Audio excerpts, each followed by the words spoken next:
여러분 반갑습니다. 할렐루야. 아멘. 우리 함께 오늘 말씀을 읽도록 하겠습니다. 히브리서 13장 15절부터 다양한 성경 구절들이 있는데 여러분 주보에 보시면 나오기도 하고 앞에 화면에도 나올 거예요. 자, 준비되면은 우리 함께 한 목소리로 같이 읽겠습니다. 자, 우리 함께 읽겠습니다. 시작. 그러므로 우리는 예수로 말미암아 항상 찬송의 제사를 하나님께 드리자.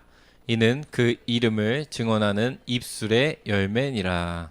아멘. 자, 다음 성경 구절 또 보겠습니다. 시작. 이 백성은 내가 나를 위하여 지었나니 나를 찬송하게 하려 함이니라. 아멘. 자, 마지막으로 우리 함께 시편 말씀을 한 목소리로 읽겠습니다. 시작. 내 영혼아 여호와를 송축하라. 내 속에 있는 것들아 다 그의 거룩한 이름을 송축하라. 내 영혼아 여호와를 송축하며 그의 모든 은택을 잊지 말지어다. 아멘. 여러분 한 주 동안 잘 지냈나요? 네, 오랜만에 보는 얼굴들도 있고 목사님 눈을 잘 봐야 돼요. 우리 중1 친구들 지원이랑 누구니 연훈인지 옆으로 조금만 퍼져요. 주아 언니 뒤에 잘 가린다. 약간 좀 더 옆으로 하고 목사님 잘 봐요. 여러분 오늘 목사님 여러분이 집중해서 잘 보면은 15분 안에 말씀 끝날 수도 있습니다. 너무 기대하지 말아요.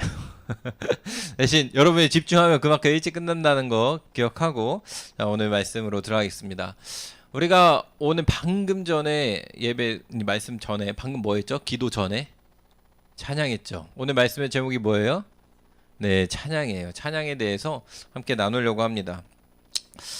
우리가 찬양에 대해서 많이 오해하는 것 중에 하나가 있어요. 보면은 준비 찬양이라고 저번에 얘기하긴 했는데 찬양 시간이 예배 시간이라고 저번에 목사님 물어봤죠. 예배 시간일까요? 아닐까요? 찬양 시간은 예배 시간이에요. 우리가 함께 읽은 오늘 말씀에서도 오늘 분명히 나옵니다. 히브리서 13장 15절 말씀이 무엇을 말하고 있는 이 성경 구절이면은 찬양에 대해서 우리한테 정확히 정의가 무엇인지 찬양의 주제, 찬양이 무엇인지에 대해서 정확하게 이야기하고 있습니다. 성경 구절 띄워주시면은 좋을 것 같긴 한데 13장 15절 말씀을 함께 읽어보겠습니다. 시작. 그러므로 우리는 예수로 말미암아 항상 찬송의 제사를 하나님께 드리자. 여기까지. 자, 우리가 뭘로 말미암아 하나님께 찬송 드린다고요? 예수. 이게 바로 신약 성경에서 찬양을 정의하고 있는 말씀이에요. 예수님으로 말미암아 우리가 하나님의 자녀가 되었고 새 사람이 되었으니 그 예수님을 말미암아 우리가 하나님을 뭐 한다고요? 찬양한다는 거예요. 찬양의 제사가 된다는 거예요. 이 찬양은 단순히 하나님께 드려지는 찬양이 아니라 목사님이 계속 얘기했죠. 찬양이 예배에 전해하는 거냐 아니면 예배라고 하냐 했을 때 찬양 자체가 하나님께 드려지는 예배라고 오늘 이야기합니다. 그러면서 그 뒤에를 보면은 이는 그 이름을 증언하는 입술의 열매니라 이렇게 얘기하죠.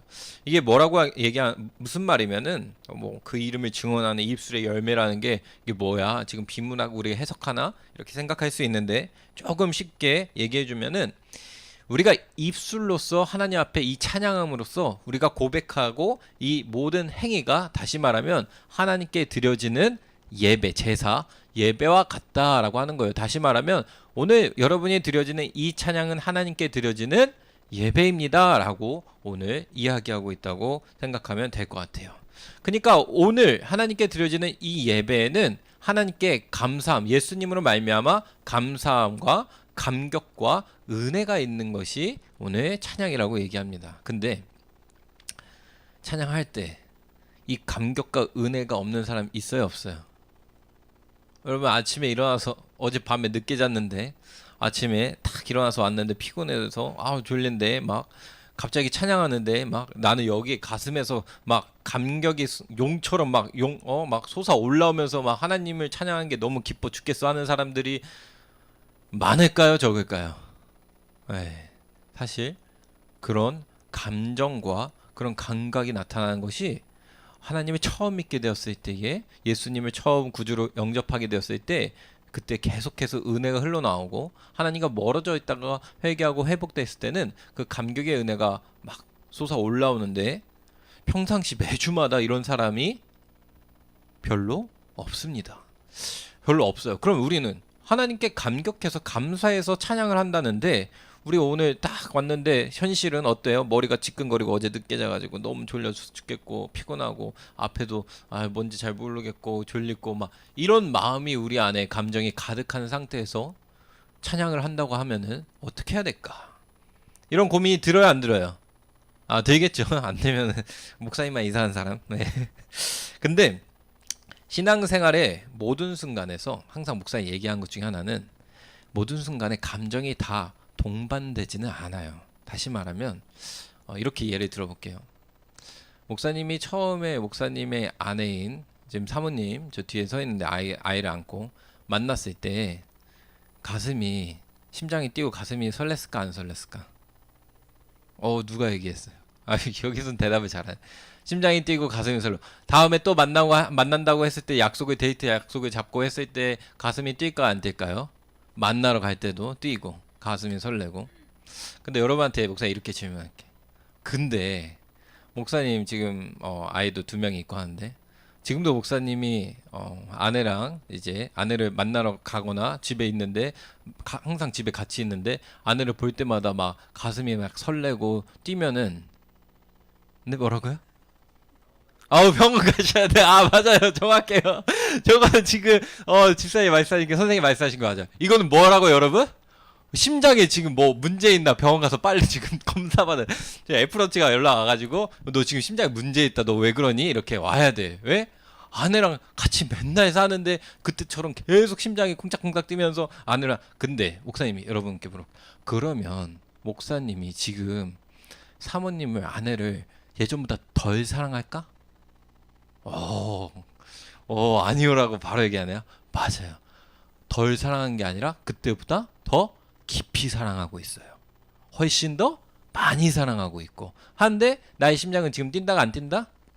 그때처럼 뛰지 않을 수도 있어요. 우리의 감정이라는 것이 이래요. 감정이 너무나도 사랑하지만 그럼에도 불구하고 아까 말씀하신 것처럼 지금도 아내 얼굴만 보면 왜 이렇게 예뻐 하면서 막 심장이 막 뛰고 막 이러고 있으면은 남편인데 결혼한 지 5년이 지났는데 지금 빨리 병원 가봐야 되는 신호라는 거예요. 우리의 감정은 이렇게 물론 하나님의 부으신 은혜 가운데 우리는 너무나도 감격이 넘치고 그런 순간들도 있고 그런 상황들도 우리가 밟고 나가고 하지만 매번 이렇게 감정이 막 계속 요동치면 지금 뭔가 지금 문제가 있을 수 있는 거야. 그러니까 정상일 수 있다는 거예요. 찬양이. 그럼에도 불구하고 그러면 목사님 어떻게 감격과 은혜의 찬양을 하라 했는데 난 안 되는데 그럼 어떡해요? 라고 했을 때 목사님이 할 수 있는 얘기 중에 하나는 시편에 다윗이 이렇게 했어요. 어떻게 했으면 다윗이 하나님께 찬양을 정말 많이 했던 사람이거든요. 다윗처럼 춤을 출 거예요. 알죠, 여러분?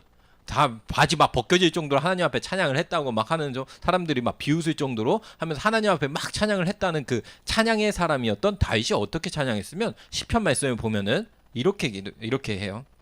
목사님 읽어줄게요. 다 찾아보기 힘드니까. 시편의 13편 보면은 다윗이 절망의 순간에 하나님께 이렇게 얘기합니다.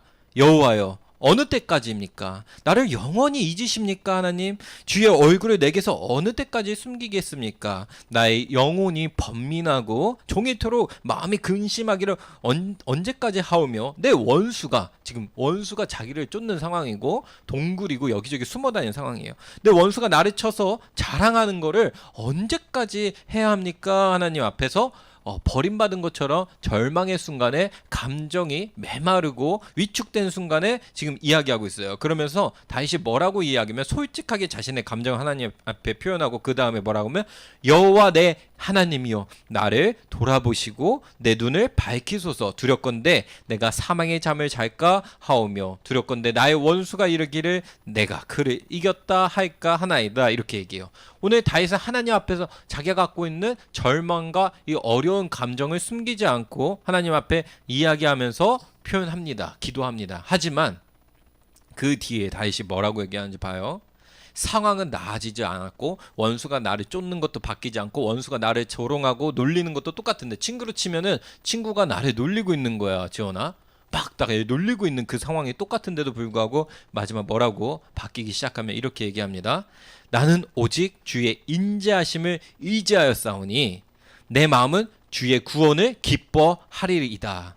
내가 여호와를 찬송하리니 이는 주께서 내게 은덕을 베품심이니라. 이렇게 얘기해요. 오늘 다윗이 이야기하는 것은 자신의 감정과 상황은 절망적임에도 불구하고 찬양 시간에 뭘 얘기하면은 하나님의 약속, 하나님의 선하심을 믿고 그냥 선포하겠다는 거예요. 그대로 나는 믿고 나는 기도하고 찬양하겠다는 거예요. 그러니까 우리가 주일날 와서 예배드릴 때에 방금 목사님 얘기한 것처럼 나 하나님이 나를 구원해 주셨는데 그 구원의 은혜와 감격이 나 예전에 있었는데 지금은 없는 것 같은데 오늘 주일날 찬양할 때 너무 메마른 것 같은데 나 어떡하지? 라고 하는 것보다 그보다 더 심할 수도 있어요. 하나님 왜 내게 응답 안 하시고 내 친구가 나 이렇게 괴롭혔고 나 누구랑 싸웠어요. 너무 힘들어요. 그 상황이 있고 어떤 친구는 더 할 수 있어요. 아침에 엄마랑 너무 싸웠는데 나 진짜 이제 교회도 가기 싫고 엄마 때문에 속상해서 아무것도 하기 싫어요. 라는 그 감정이 있을 때에 하나님 앞에 그 마음 또한 우리 처음에 참회 고백하잖아요. 그 시간에 하나님 앞에 그 고백을 하고 찬양을 할 때부터는 뭘 하기 시작하면은 높으신 하나님, 선하신 하나님, 삼위일체의 하나님을 그 언약의 말씀이신 하나님을 내가 먼저 찬양하고 선포하기 시작하는 거예요. 내 감정과 내 상관과 그거랑 상관없이. 왜? 말씀에 역사하시는 진리신 하나님을 그대로 고백하는 거예요. 그게 누가 했던 찬양이라고요, 여러분?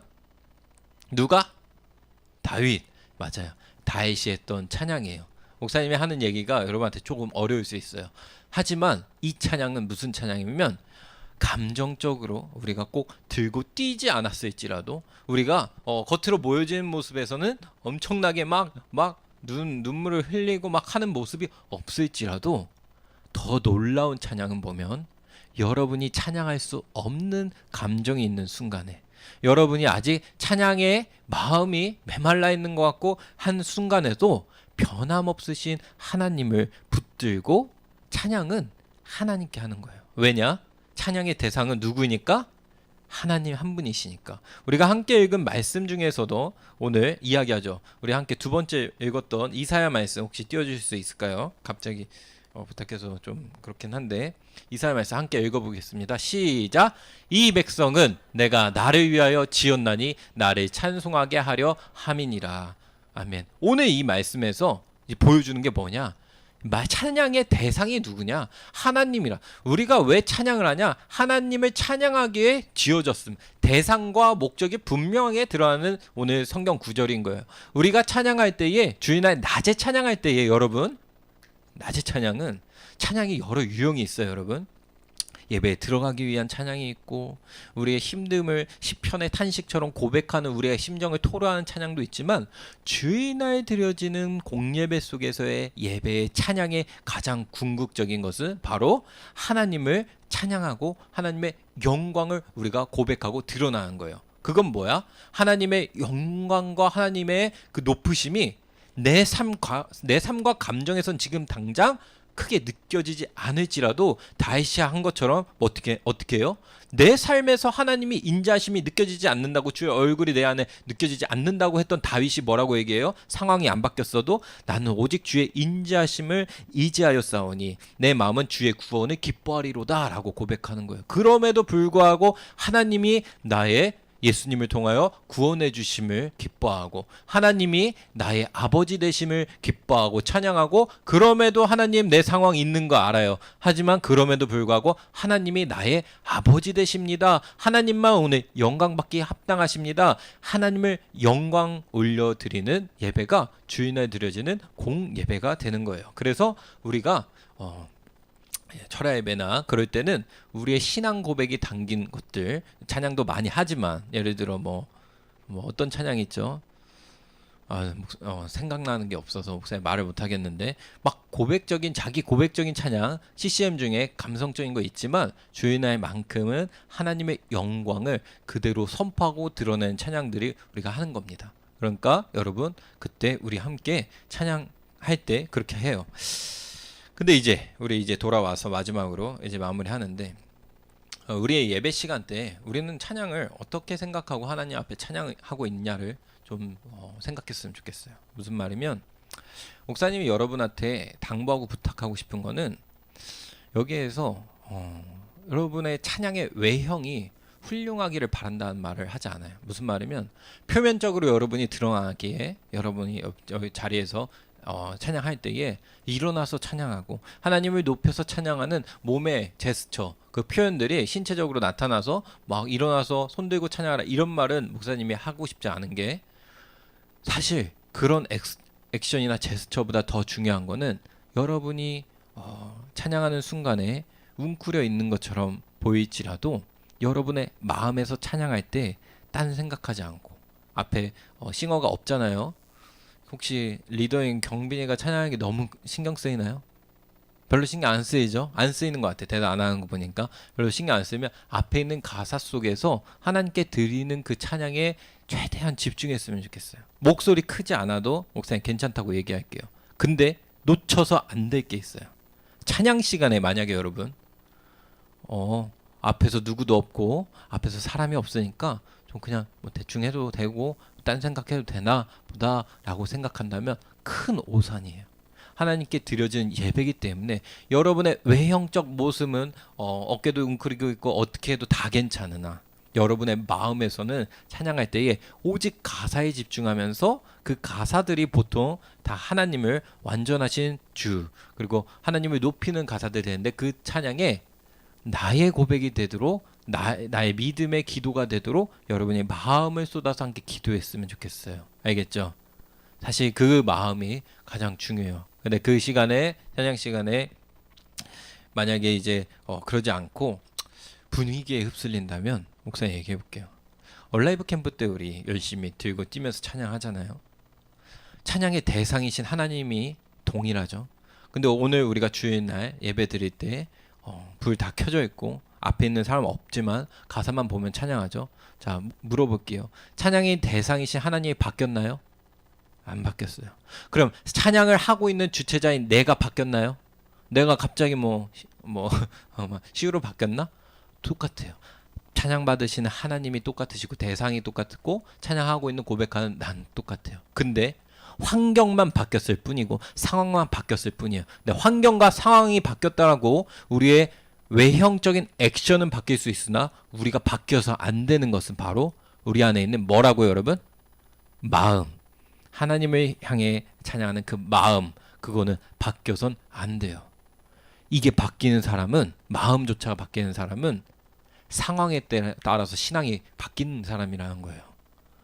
하나님이 나에게 복을 주시고 잘 열린 것 같으면 신나서 아싸 하나님 믿고 복 받아가지고 나 이렇게 일 잘 풀렸어 라면서 하나님 잘 믿는 것 같다가도 어디 아픈 순간이 오고 뭔가 꼬이고 나한테 왜 이런 일이 생겼지 했을 때는 하나님 무슨 일이야 나한테 하면서 나 이런 하나님 진짜 이상해 삐져서 교회 못 가겠어 라고 하는 상황에 따라서 흔들리는 믿음을 갖게 되는 거기 때문에 절대 안 됩니다. 그래서 여러분 찬양할 때에 여전히 상황은 바뀔지라도 여러분의 마음만큼은 꼭 하나님을 향해서 경배하고 찬양하는 우리 모두가 되었으면 좋겠습니다. 아멘. 우리 마지막으로 함께 찬양하도록 하겠습니다. 항상 우리 함께하는 우리 찬양을 이해할 수 없을지라도 찬양하겠습니다.